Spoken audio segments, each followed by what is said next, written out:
வணக்கம், இது ஆர்த்தி கஃபே. இன்னைக்கு நம்ம என்ன பார்க்க போறோம் அப்படின்னா, எந்த கலப்புமே இல்லாத, அதாவது வெங்காயம் தக்காளி அதெல்லாம் சேர்க்காம ஒரிஜினல் பூண்டு சுவையோட ஒரு சட்னி தயாரிக்கிறோம். நம்ம பூண்டு சட்னி தான். ஆக்சுவலாக அந்த பூண்டு எவ்வளோ எடுத்துருக்கோம் அப்படின்னா, கிட்டத்தட்ட நியர்லி நல்ல பெரிய சைனா பூண்டுன்னு சொல்லுவோம் இல்லையா, அந்த அளவுக்கு பெரிய பூண்டு ஒரு 4 எடுத்து இதை உரிச்சு வச்சிருக்கேன். கப் அளவுக்கு பார்த்தீங்க அப்படின்னா உரிச்ச பூண்டு 1 கப்பு. காரத்துக்கு ஏற்ற மாதிரி வரமிளகா, இந்த வரமிளகா நல்ல காரம் அடிக்கும், அதனால் நான் 4 தான் வச்சுருக்கேன். நீங்கள் உங்கள் டேஸ்ட்டுக்கு ஏற்ற மாதிரி வச்சுக்கலாம். சின்ன நெல்லிக்காய் சைஸுக்கு புளி. நம்ம தாளிக்கிறதுக்கும் வதக்கிறதுக்கும் தேவையான அளவுக்கு நல்லெண்ணெய். நான் ஒரு 5 டீஸ்பூன் எடுத்திருக்கேன். 1/2 டீஸ்பூன் கடுகு, 1/4 டீஸ்பூன் பெருங்காய பொடி, தேவையான அளவுக்கு உப்பு. இப்போ இந்த பூண்டை நம்ம வதக்கணும். ஆக்சுவலி இது அரைக்கிறதுக்கு தண்ணி வேணுமா அப்படிங்கிறது நம்மளுடைய சாய்ஸ். நல்ல திக்கா நல்ல கெட்டியான சட்னி வேணும் அப்படின்னா நம்ம தண்ணியை லைட்டாக தெளிச்சுக்கலாம். கொஞ்சம் நீர்க்க வேணும் அப்படின்னா தண்ணி ஊற்றி நம்ம அரைச்சிக்கலாம். ஸோ நம்மளுடைய சாய்ஸ் தான் அதை. இப்போ வாணலியில் எண்ணெயை விட்டு மிளகாயும் பூண்டையும் வதக்குவோம்.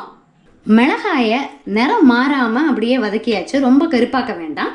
இது அந்த ரெட் கலர்லேயே இருக்கட்டும். ஸோ சிம்லேயே வச்சு தான் நான் வதக்கியிருக்கேன். இப்போ பூண்டை சேர்த்துருவோம். எல்லா பூண்டையுமே நல்லெண்ணெயில் சேர்த்துடலாம். ஸோ நல்லா இந்த பச்சை வாசனை போக பூண்டை நல்லா வதக்கிடுவோம். பூண்டு பார்த்தீங்க அப்படின்னா நல்லா கோல்டனாக அப்படியே வதங்கிடுச்சு. பார்த்தால மேலே அப்படியே பொரிஞ்ச மாதிரி இருப்பாருங்க. இந்த ஸ்டேஜில் நம்ம அந்த புளி இருக்குல்ல, அதையும் நல்லா அலம்பி க்ளீன் பண்ணிட்டேன். அதையும் அதை கூட சேர்த்துருவோம். இன்னும் ஒரு 2 மினிட்ஸ் அந்த புளியோடு சேர்த்து வதக்கிட்டு ஆற வச்சு உப்பு சேர்த்து நம்ம அரைக்க போகிறோம். ஸோ ஒரு 2 மினிட்ஸ் கழித்து இதை ஆற வச்சிடலாம். இது எல்லாமே நல்லா ஆறிடுச்சு. இப்போ நம்ம மிக்ஸி ஜாரில் போட்டு உப்பையும் சேர்த்து அரைச்சிடலாம். நல்ல எந்த கலப்புமே இல்லாத ஒரிஜினலாக பூண்டு சுவை மட்டும் இருக்கும் இதில். ஸோ அதை அரைச்சிட்டு பார்க்கலாம். இப்போ பூண்டு சட்னி நல்ல காரமாக நல்ல புளிப்பாக பூண்டு வாசனையோட சூப்பராக ரெடி ஆயிடுச்சு. தாளிச்சா அது ஃபினிஷ் ஆகிடும். இட்லி, தோசை, தயிர் சாதம் எல்லாத்துக்கும் செம காம்பினேஷன். ஸோ இப்போ நம்ம தாளிச்சிட்டு பார்ப்போம். கடுகு வெடிச்சிருச்சு, பெருங்காயம் சேர்த்துடலாம். பெருங்காயம் சேர்த்துட்டு கருவேப்பிலை போட்டுடலாம். உங்களுக்கு உளுத்தம்பருப்பு தேவை அப்படின்னா நம்ம உளுத்தம்பருப்பையும் சேர்த்துக்கலாம். ஸோ தாளிச்சாச்சு.